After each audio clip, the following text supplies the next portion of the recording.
everybody, welcome back to my YouTube channel. I'm going to be totally honest, this is the third video I have filmed in 3 days, and when I decided to do 3 videos a week in the month of October, it seemed like a great idea in September when I wasn't busy, but I'm a little worn down.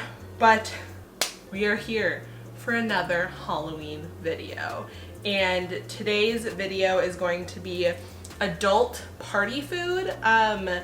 Although these might not seem like adult party foods, I was trying to think of like, okay, if my friends were coming over and we wanted to have like a cutesy Halloween party, like I'd want to make them real food that they could eat. Like it wouldn't be an appetizer-y thing, it would be like a meal. So I'm making I'm making a cheese board, a dessert board, and then a Halloween spooky chicken noodle soup, because my thought was we'd have the soup, we'd have like the cheese and appetizer-y things, and then if we're still not full by the end, we would have the dessert board while we watch all of our spooky movies. So that's why we're doing this video today. If you aren't noticing my super cute witchy woman shirt, is that what it says? I'm so out of it. My witchy woman shirt. This is actually done by one of my really good friends, Kelly Dillon. She is one of the sweetest, most talented people I've ever met in my life, and I bought one of her shirts.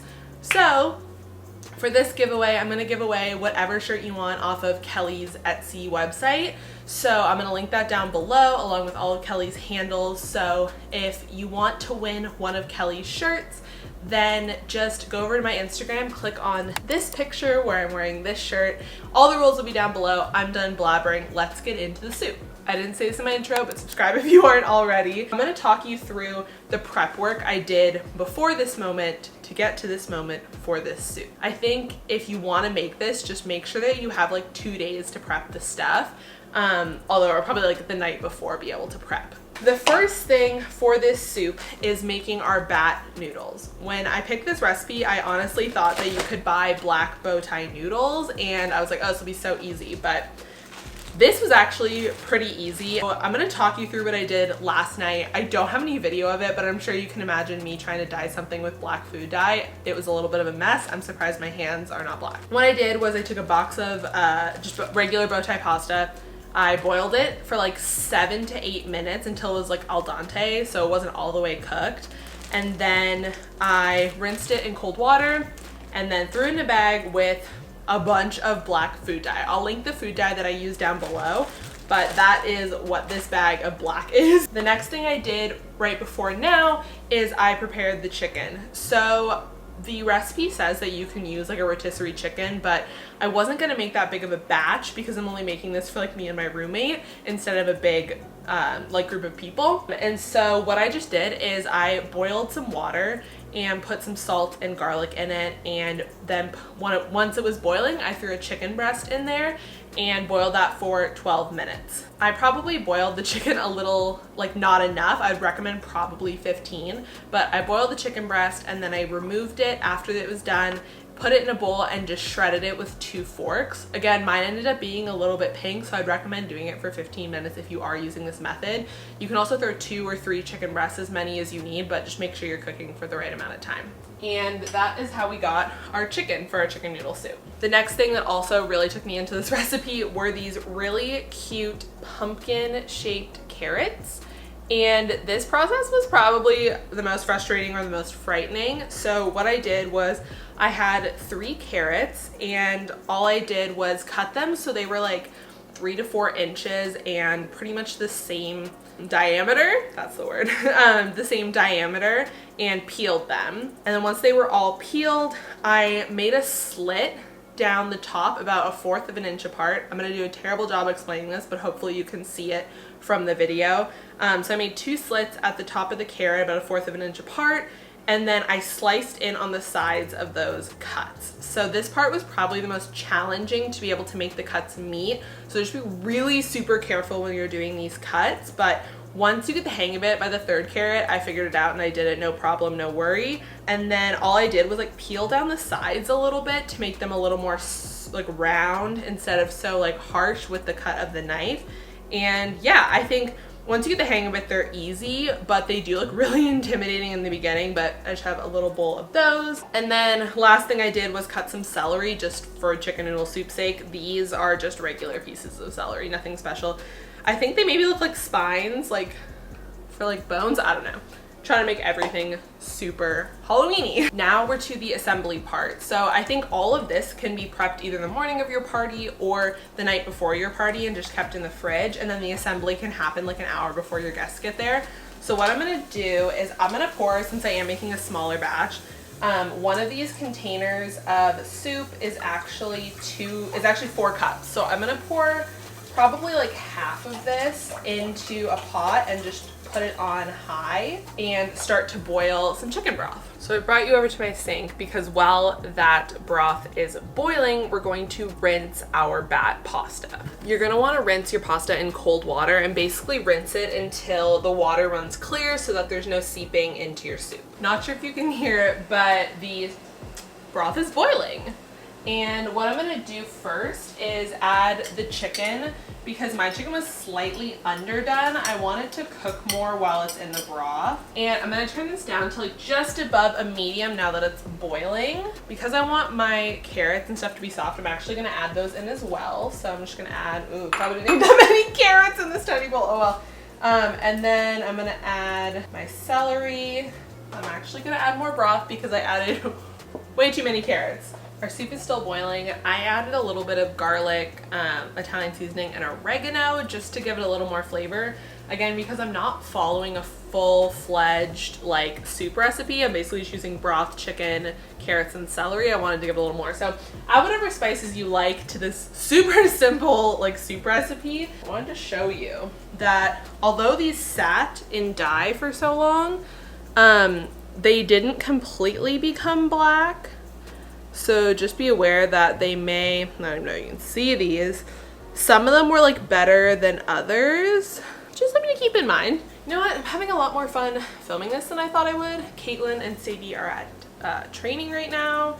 I'm just chilling, drinking my coffee because it's still like 10:30 in the morning while I'm making soup and just enjoying life.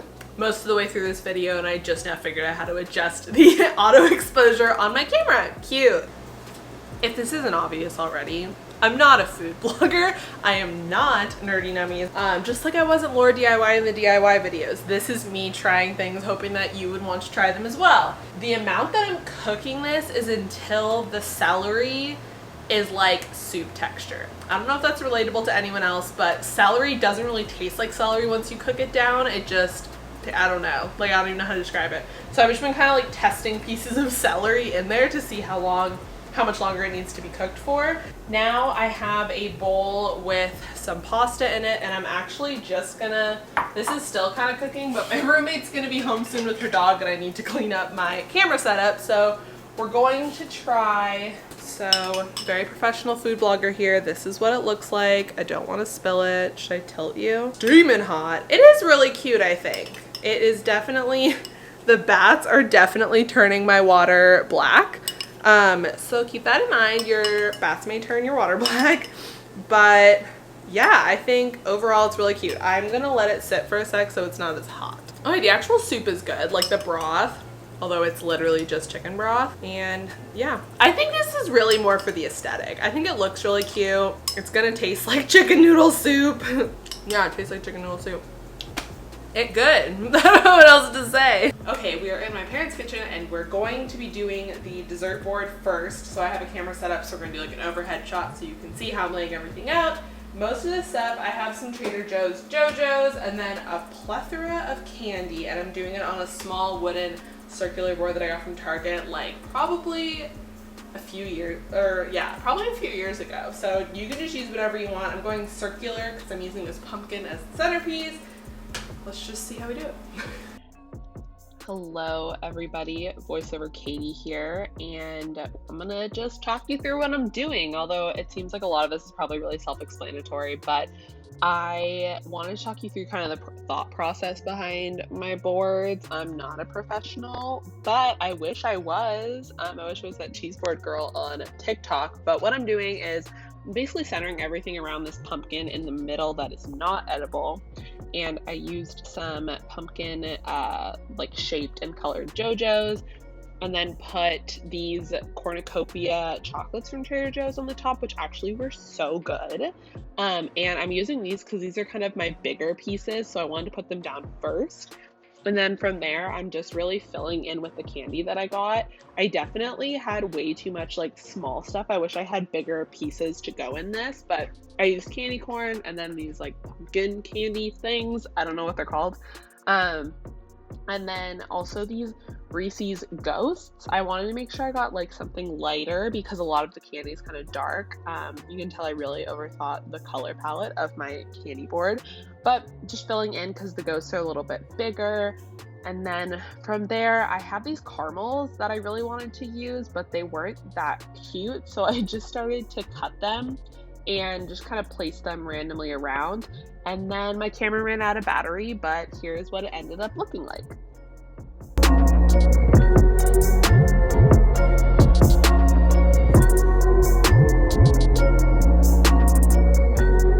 So now we're gonna do the charcuterie board, or like cheese board. This one involved a little bit of prep work. So at my house, I used a cookie cutter in the shape of a knife to cut out some deli meat, and then I also used a pumpkin cookie cutter to cut out cheese in the shape of pumpkin. So that's what I did before I got here. And then I also just cubed some cheese up, and now we're going to jump into the charcuterie board. Here we are again, guys. So I'm using a like rectangle for this one, not for any particular reason. It was just a cutting board my parents had. But my initial thought, and you see I kind of switched around a little bit, is I wanted to get the big stuff down first, although I didn't really think through all of the big things that I did have for this board. So I'm just fanning out the knife meat, and then I'm putting the pumpkins down as well. And I started to fill in around this with the cheese cubes, and you'll see that I'll end up moving a bunch of stuff, but I just put in some crackers. These are pumpkin cranberry crackers from Trader Joe's, and they are perfect for a cheese board. So if they're still in your store, go grab some. The next biggest thing I had was this camembert, and you can see I kind of confusingly eventually figure out how to cut it into a coffin. And I don't have any good advice for you on how to do it, but you'll figure it out. So I placed that there and then realized like, ooh, my board's getting a little janky. Oh, and I have these cute little toothpicks that I think are meant for cupcakes. And I just stuck those in the cheese cubes. There I go, moving the deli meat and making more room for my dip bowl and then also my coffin. And I'm just filling in with these meats that I have, and also these leaf chips, which I got from Trader Joe's that are super cute. And I was going to use a Harvest salsa in the little bowl, but I forgot it at my house. So I ended up using hummus, which you'll see. And then again, just filling in with this extra cheese that I had that came with that meat. And then finally filling in with some nuts. These are the truffle almonds from Trader Joe's. They are my favorite. They taste so freaking expensive and good, but they're not expensive. And then, yeah, I'm just piling that hummus in. And my advice for a board like this is just if you have enough stuff, you'll be able to make it work. I think the last thing I did was add in some like sweet pecans just to offset all the salty. And then that is the board.